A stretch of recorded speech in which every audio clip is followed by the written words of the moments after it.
Hello, and welcome to this Checkmate in 3 chess puzzle.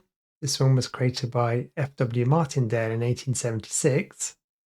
See that the black king is in a bit of a precarious position with the white knight, queen, rook, bishop, and other rook all able to give checks.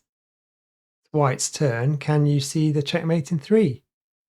Taking the pawn on d3 with the bishop can actually get you a checkmate in 2 if the king takes back.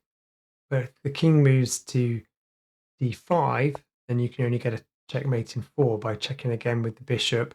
And after the king moves, you can check with the rook. And then finally, after the knight takes it back, you can checkmate in 4 with the queen.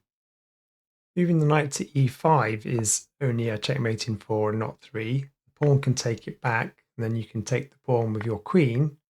Then black can advance their pawn to check your king. After you move the king to g3, they can even try and promote, but then after that you can move in for the checkmate in 4.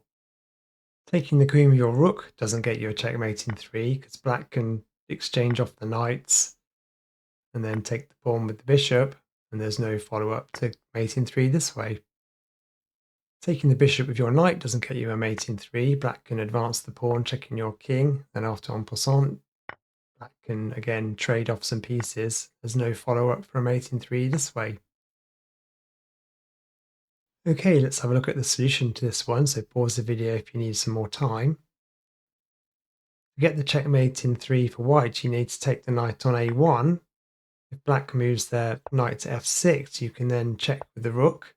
After their black queen takes it back, you can then move the queen to d4 to the now unprotected square to checkmate in 3. If after taking the knight, black moves their queen to b6, you can then check with the bishop. The king takes the bishop, you can then move the knight to e5 to checkmate in 3. After taking the knight, the black bishop takes your knight, and then take it back with the pawn. The king takes back. You can then checkmate in 3 with the bishop. If black moves the king to c5 instead of taking the pawn, you can then take the black queen with your queen to checkmate in 3.